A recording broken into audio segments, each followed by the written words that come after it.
Good morning, Sprinkles. Today we're making chocolate covered Oreos for St. Patrick's Day. I have two molds I'll be using. Okay, this one has the clover leaves on it, and then that one. For my dark chocolate ones, I'm going to be using Merkin's dark chocolate, Merkin's Cocoa Dark Coating. That's what it is. For my green ones, I'll just be using a vanilla almond bark. And by the way, this comes in chocolate flavor as well. Alrighty. Oh, I wanted to show you what coloring I use in order to color the white chocolate, because you can't use just any. So I use chocolate chameleon. All right, it's specially formulated for chocolate, so it won't seize it.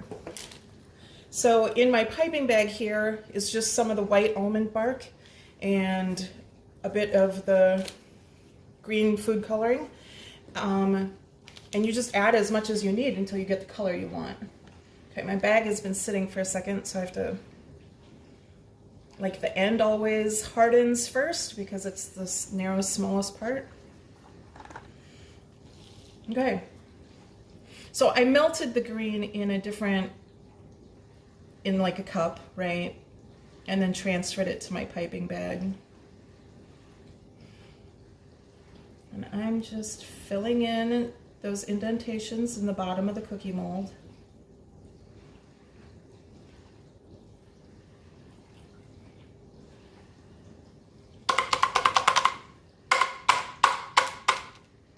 You just tap it down to get it to settle into the mold.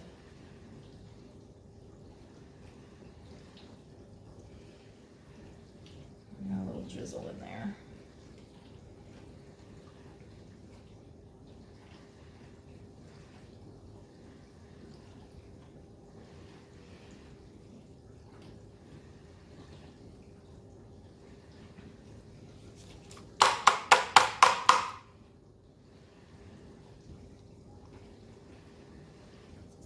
All right, now I need to let that set before I pour the dark chocolate over it, okay? So we're just gonna set that aside. I'm not setting it in the refrigerator or the freezer or anything like that, just off to the side for a little bit. Now we're gonna do this one, and I have my, ooh, that's hot. So what I do is I warm up my oven to the lowest possible temperature, which happens to be 170 on mine, and then I keep my chocolate pots in there to keep them warm and melty while I'm working. Okay, so again, this is just the vanilla almond bark and the chameleon chocolate coloring.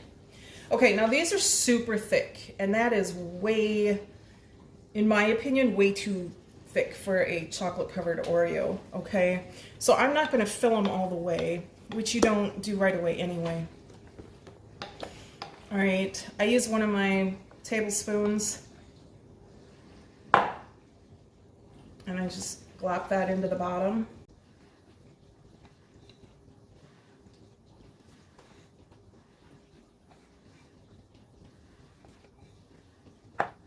Like so.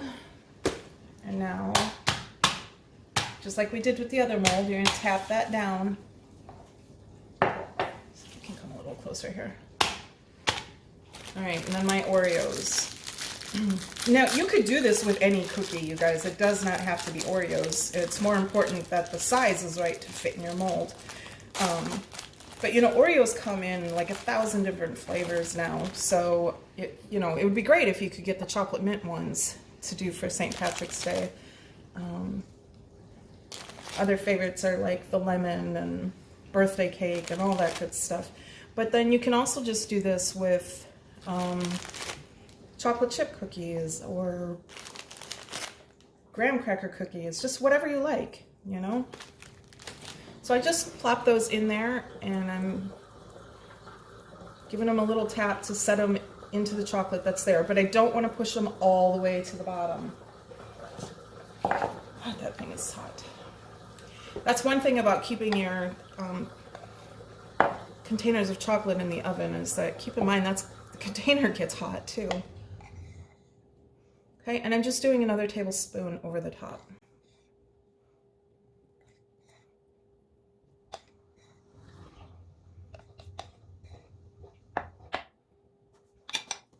Okay, and we tap that down again.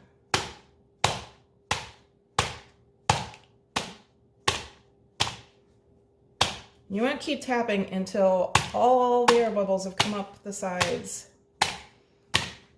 and are done. Okay? Now, I personally don't worry at all that you can see where the bottom of the Oreo is, as long as it's covered, you know, as long as it's not the chocolate showing through or the brown showing through. All right, that's all for this one. And I'm just going to set this in the freezer for about 15 minutes. All right, and while that is freezing, we're going to finish up these. So you always want to have your freezer prepared to do this before you start. You need to have flat spots for it to be. Okay, here's my dark chocolate. I really love this silicone bowl here. It's from Pampered Chef. Set that aside. Okay, need a different spoon because I don't want to mix my colors.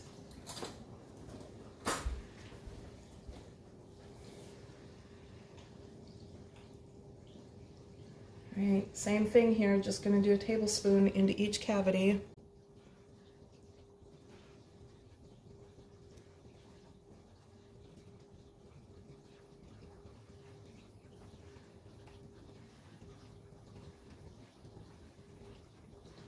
Easy peasy.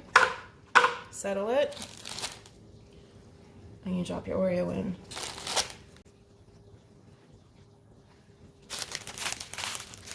And I'm just pressing lightly to settle it into the chocolate.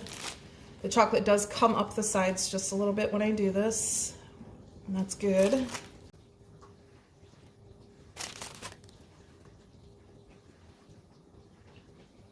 And another tablespoon on top.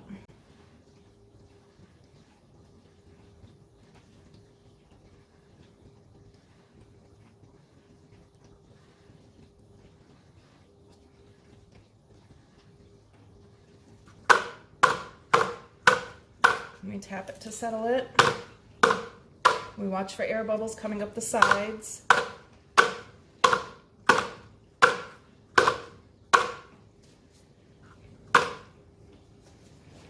Alright, and then these are also going to go into the freezer for about 15 minutes.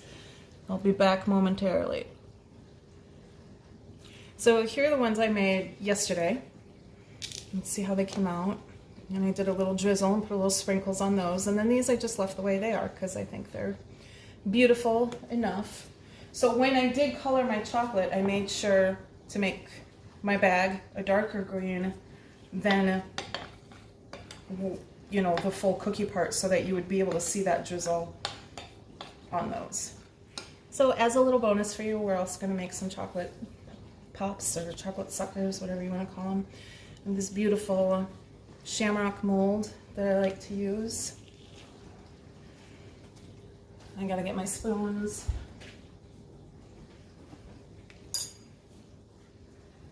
Okay, so this is, I mean, same method as filling your Oreo molds. It's just we're not putting any cookie on it this time. I suppose you could if you wanted to, especially this mold. It is certainly big enough. You just wouldn't be able to cover the entire back of the cookie, I don't think. Pat, pat, pat.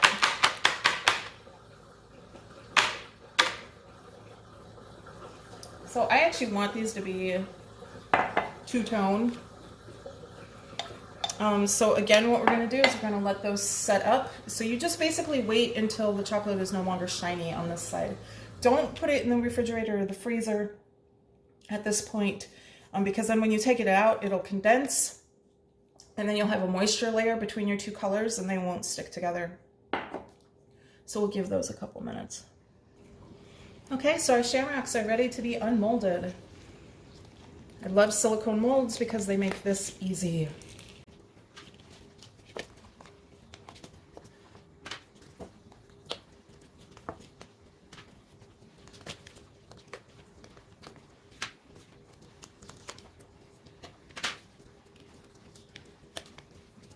Come on, there we go. Okay, so there they are. Now I want to add some drizzles and some sprinkles to them.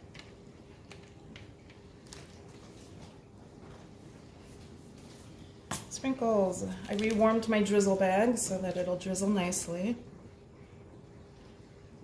You want to make sure you have a small hole in your bag and that you're quite a ways above your cookie.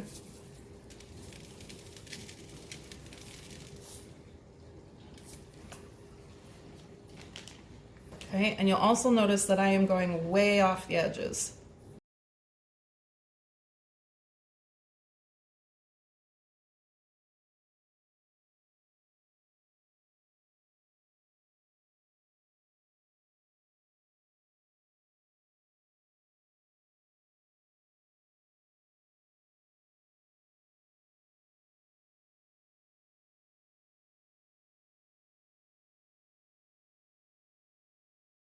Okay.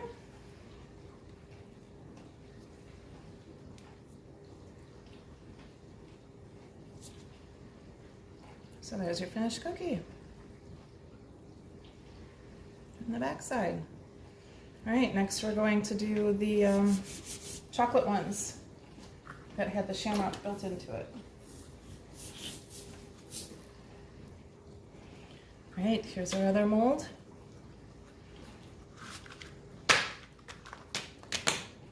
Just like that. If they don't come out that easily, they are not cold enough yet, okay?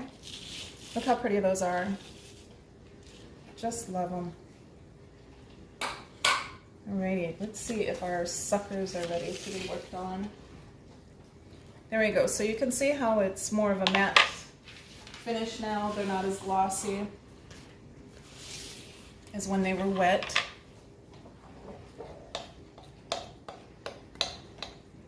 So now I'm going to take my green and put it right on top of the chocolate. You can at Hobby Lobby, you can buy mint flavored candy melts that are white, so you can color them any color you want to. I really love those.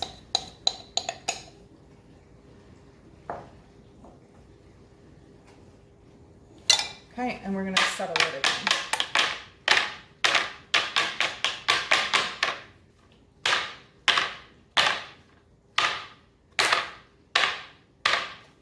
Okay, and then you need your pop sticks. Mine are a little long, but I only stock one size and I cut them down if I need to, so, but these will work.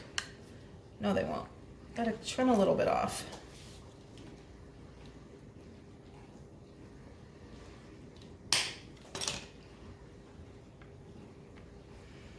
Okay, and then I roll it.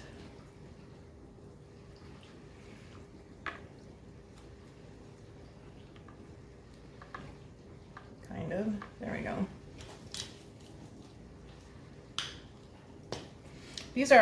They're garden shears, but I only use them in the kitchen. I've never used them outside at all. And I just like them because they have a ratcheting motion.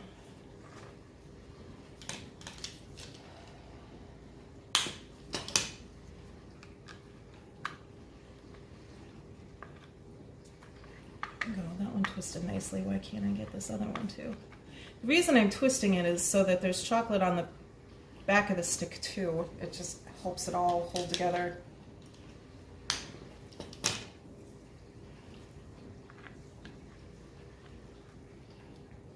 All right, and then into the freezer with these.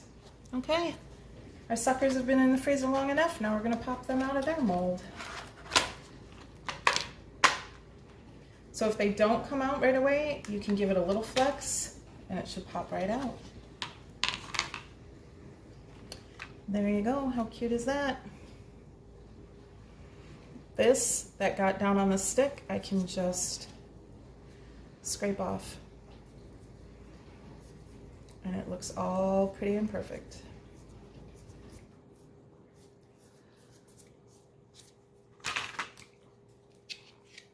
So green on the back, brown on the front, nice chocolatey minty flavor.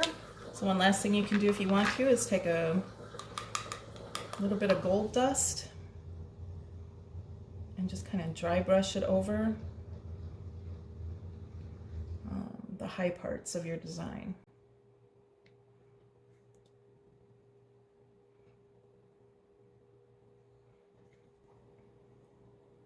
Isn't that pretty?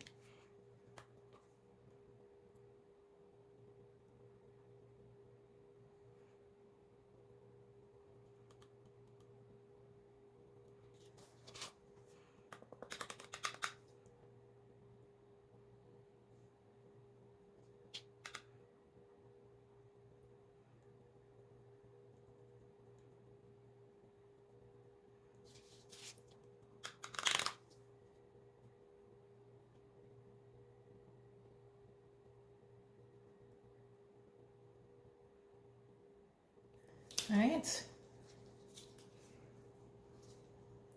There we go. Those would be hard for any leprechaun to resist. Thanks for watching, and I hope that you'll hit the subscribe button. Also remember to check out my website, laurasbakingdelights.com, for hands-on class schedules and more information like that. Thanks, bye.